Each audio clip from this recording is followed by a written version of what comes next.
दोस्तों, कभी आपने अपने सबसे अजीब सपने में भी ये सोचा है कि जिस राजस्थान को हम आज तक सिर्फ रेत, धूप और प्यास से जोड़ते आए हैं, वही राजस्थान एक दिन समुद्र से जुड़ जाएगा? आगे बढ़ें, उससे पहले हम आपको बता दें, यदि आप एक सच्चे देशभक्त हैं तो वीडियो को पूरा देखें, लाइक करें और चैनल को सब्सक्राइब करें और कमेंट में जय हिंद जरूर लिखें, क्योंकि हम आपके लिए रोज लाते हैं ऐसी ही गहराई से की गई रक्षा और रणनीति से जुड़ी विश्लेषणात्मक खबरें। जरा आंख बंद करके सोचिए, तपता हुआ रेगिस्तान और उसी के बीच समुद्र का पानी, कंटेनर जहाज़ों की आवाज़ और लॉजिस्टिक्स हब। ये सुनने में आज भी किसी फिल्म की कहानी लगता है, लेकिन ये कोई कहानी नहीं है, ये एक असली प्रोजेक्ट है जिस पर काम शुरू हो चुका है। और यही वजह है कि पूरी दुनिया की नज़रें अचानक राजस्थान पर टिक गई हैं। भारत एक ऐसा कदम उठा रहा है जो आज तक किसी बड़े देश ने इतने बड़े पैमाने पर करने की हिम्मत नहीं की। समुद्र को रेगिस्तान तक लाना, और सिर्फ पानी के लिए नहीं बल्कि पूरे ट्रेड सिस्टम को बदल देने के लिए। ये कहानी सिर्फ पाइपलाइन की नहीं है, ये कहानी सोच बदलने की है, रणनीति बदलने की है और भारत की नई पहचान बनाने की है। अब सवाल उठता है कि आखिर भारत को ऐसा करने की जरूरत क्यों पड़ी? क्या सच में भारत के पास पानी की इतनी कमी है या फिर इसके पीछे कोई बड़ा खेल है? जवाब है, बहुत बड़ा खेल। दरअसल आज की दुनिया में ताकत उसी के पास है जिसके हाथ में सप्लाई चेन है, जिसके पास ट्रेड रूट्स का कंट्रोल है और जो माल को सबसे सस्ते और सबसे तेज तरीके से एक जगह से दूसरी जगह पहुंचा सके। आज भारत दुनिया की बड़ी इकोनॉमी बनता जा रहा है। फैक्ट्रियां लग रही हैं, मैन्युफैक्चरिंग बढ़ रही है, एक्सपोर्ट लगातार ऊपर जा रहा है, लेकिन एक बड़ी दिक्कत है, लॉजिस्टिक्स। उत्तर भारत और मध्य भारत से बंदरगाह बहुत दूर हैं। माल को समुद्र तक पहुंचाने में समय भी लगता है और पैसा भी। और यही कमजोरी भारत अब खत्म करना चाहता है। राजस्थान में बनने वाला ये डेजर्ट हाइड्रो कॉरिडोर असल में भारत की उसी कमजोरी पर सीधा वार है। ये कोई साधारण नहर नहीं है, ये कोई आम पाइपलाइन नहीं है, ये एक 262 किलोमीटर लंबा स्मार्ट समुद्री कॉरिडोर है जो सीधे अरब सागर को राजस्थान से जोड़ देगा। यानी अब समुद्र सिर्फ गुजरात तक सीमित नहीं रहेगा, समुद्र की ताकत देश के अंदर तक पहुंचेगी। जहां अभी तक रेत उड़ती थी, वहां कल कंटेनर खड़े होंगे, और जहां पानी की एक एक बूंद के लिए लोग तड़पते थे, वहां पानी ही पूरी इकॉनमी बदल देगा। अब जरा समझते हैं कि ये पूरा सिस्टम काम कैसे करेगा, क्योंकि इतना लंबा समुद्री जलमार्ग बनाना कोई बच्चों का खेल नहीं है। सबसे पहले बात करते हैं समुद्र किनारे बने इनटेक सिस्टम की। समुद्री पानी को ऐसे ही उठाकर पाइप में नहीं डाला जा सकता। समुद्री पानी में गाद होती है, शैवाल होते हैं, रेत होती है, और अगर ये सब सीधे पाइप में चला गया तो पूरी लाइन कुछ ही महीनों में जाम हो जाएगी। इसलिए समुद्र के किनारे ही बड़े बड़े फिल्ट्रेशन सिस्टम लगाए जा रहे हैं जो पानी को साफ करेंगे, भारी कणों को रोकेंगे और सिर्फ कंट्रोल्ड फ्लो में पानी आगे भेजेंगे। इसके बाद आता है प्रेशर कंट्रोल नेटवर्क, क्योंकि 262 किलोमीटर तक पानी को आगे बढ़ाने के लिए सिर्फ ढलान या गुरुत्वाकर्षण काफी नहीं है।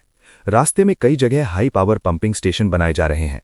ये पंप लगातार पानी को धक्का देते रहेंगे ताकि कहीं भी फ्लो धीमा ना पड़े, और अगर किसी सेक्शन में दबाव ज्यादा या कम होता है तो सिस्टम उसी वक्त खुद को एडजस्ट कर ले। लेकिन यहां सबसे बड़ी समस्या आती है गर्मी। राजस्थान में तापमान कई बार 50 डिग्री तक चला जाता है और रात में काफी नीचे गिर जाता है। इतनी ज्यादा गर्मी और ठंड का फर्क आम पाइपलाइन झेल ही नहीं पाती। इसलिए यहां भारत ने मल्टी लेयर पाइपिंग सिस्टम अपनाया है। एक अंदर स्पेशल आइसोलेशन लेयर है और ऊपर से खास हीट रिफ्लेक्टिंग कोटिंग दी गई है ताकि धूप की गर्मी सीधे पानी तक ना पहुंचे। इसके अलावा कई हिस्सों में पाइप को जमीन के अंदर दबाया जाएगा ताकि तापमान का असर और कम हो जाए। अब आते हैं इस पूरे प्रोजेक्ट के सबसे स्मार्ट हिस्से पर, सेंसर नेटवर्क। पूरे 262 किलोमीटर के कॉरिडोर में हजारों स्मार्ट सेंसर लगाए जा रहे हैं।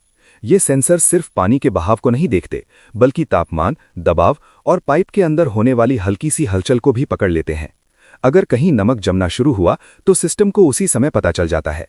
आमतौर पर पाइपलाइन में नमक तब नजर आता है जब काफी नुकसान हो चुका होता है, लेकिन यहां माइक्रो लेवल पर नमक जमने की शुरुआत पकड़ ली जाती है, और जैसे ही अलर्ट जाता है ऑटोमेटिक क्लीनिंग सिस्टम चालू हो जाता है।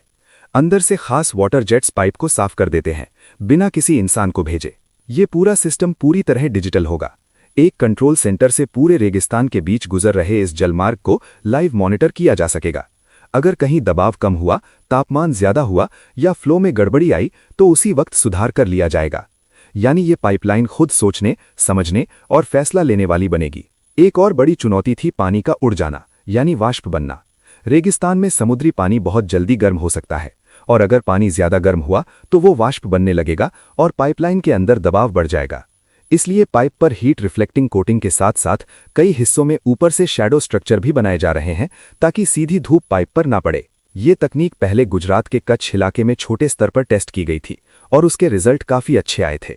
अब उसी तकनीक को बड़े पैमाने पर राजस्थान में लागू किया जा रहा है। नमक को पाइप की दीवारों पर जमने नहीं देता और पानी के अंदर नमक का संतुलन बनाए रखता है।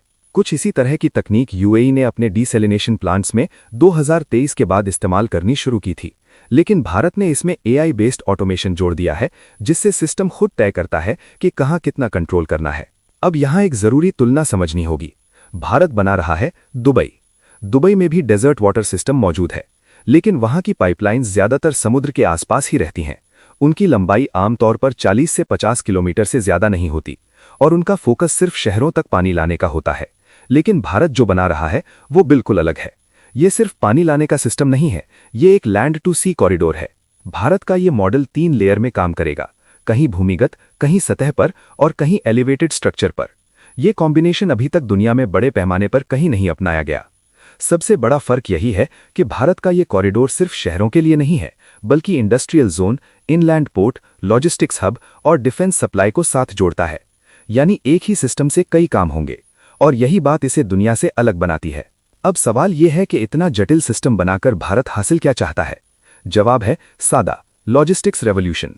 आज उत्तर भारत की फैक्ट्रियों को एक्सपोर्ट के लिए गुजरात या महाराष्ट्र के पोर्ट्स पर निर्भर रहना पड़ता है। वहां तक माल पहुंचाने में समय भी लगता है और खर्च भी। लेकिन राजस्थान में लैंड पोर्ट खड़ा होते ही ये पूरा खेल बदल जाएगा। Container train, warehouse, shipment centre, सब कुछ एक ही जगह होगा और एक्सपोर्ट सीधे रेगिस्तान से शुरू हो सकेगा। इससे न सिर्फ समय बचेगा, बल्कि लागत भी कम होगी। अनुमान है कि ट्रांसपोर्ट का खर्च 25 से 35% तक घट सकता है। और यही वजह है कि दुनिया की बड़ी ताकतें इस प्रोजेक्ट को बहुत ध्यान से देख रही हैं, क्योंकि ये सिर्फ इंजीनियरिंग का खेल नहीं है, ये ग्लोबल ट्रेड मैप बदलने वाली चाल है। अब यहां से कहानी और दिलचस्प हो जाती है, क्योंकि जैसे ही ये प्रोजेक्ट आगे बढ़ता है, दुनिया की राजनीति इसमें एंट्री ले लेती है। सबसे पहले बात चीन की। चीन की पूरी इकोनॉमी समुद्री रास्तों के कंट्रोल पर टिकी है। बेल्ट एंड रोड इनिशिएटिव के जरिए उसने एशिया, अफ्रीका और यूरोप में जगह जगह पोर्ट्स बनाए ताकि सप्लाई चेन उसके हाथ में रहे। ग्वादर पोर्ट इसी रणनीति का हिस्सा है, जहां से भारत को दबाव में रखने की कोशिश की जाती रही है।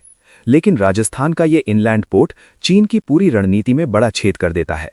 अगर भारत अपने अंदरूनी राज्य को सीधे समुद्र से जोड़ लेता है, तो उसे किसी तीसरे देश के रास्ते पर निर्भर रहने की जरूरत ही नहीं रहती, न पाकिस्तान पर, न चीन की लॉजिस्टिक लाइन पर। इसका सीधा मतलब है भारत की एक्सपोर्ट ताकत बढ़ेगी और चीन के दबदबे को चुनौती मिलेगी। और यही वजह है कि चीन इस प्रोजेक्ट को बहुत ध्यान से देख रहा है। अब बात करते हैं दुबई की, क्योंकि यह प्रोजेक्ट दुबई को भी अंदर से हिला देने वाला है।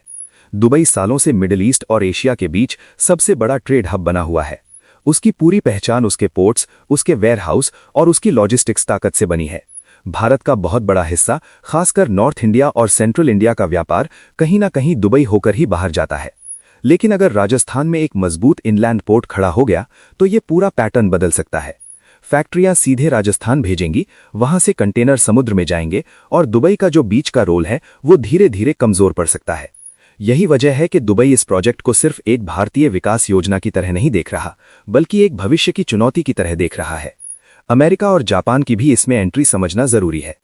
अमेरिका चाहता है कि ग्लोबल ट्रेड सिस्टम में उसकी भूमिका बनी रहे, लेकिन अगर भारत अपने खुद के ट्रेड रूट्स डिजाइन करने लगता है, मिडिल ईस्ट और यूरोप से सीधे जुड़ जाता है, तो वेस्टर्न बॉर्डर से डिपेंडेंसी अपने आप कम हो जाती है।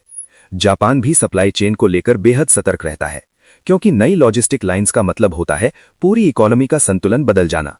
इसलिए ये प्रोजेक्ट सिर्फ एशिया की बात नहीं है, बल्कि पूरी दुनिया के पावर सेंटर्स इसे ध्यान से देख रहे हैं। अब जरा भारत के अंदर की तस्वीर को गहराई से समझते हैं। इस प्रोजेक्ट का सबसे बड़ा असर उत्तर और मध्य भारत पर पड़ेगा। आज इन इलाकों की फैक्ट्रियों को एक्सपोर्ट के लिए हजारों किलोमीटर दूर बंदरगाहों तक माल भेजना पड़ता है। रोड, रेल और कई बार मल्टी मोडाल ट्रांसपोर्ट का इस्तेमाल करना पड़ता है, जिससे समय भी बढ़ता है और लागत भी। लेकिन राजस्थान इनलैंड पोर्ट बनने के बाद ये दूरी अचानक छोटी हो जाएगी, जिससे इंडस्ट्रीज को बड़ा फायदा होगा। नई वेयरहाउस बनेंगे, नई फैक्ट्रियां लगेंगी और पूरा एक इकोसिस्टम खड़ा होगा। राजस्थान, जहां आज तक बेरोजगारी और पानी की कमी की चर्चा होती थी, वहां लाखों लोगों के लिए रोजगार पैदा होगा। लॉजिस्टिक्स से जुड़े sector, transport, storage, maintenance, technical support और सिक्योरिटी, हर लेयर पर नौकरियां पैदा होंगी। और यही वजह है कि इस प्रोजेक्ट को सिर्फ पानी का प्रोजेक्ट कहना इसकी ताकत को कम करके आंकना होगा।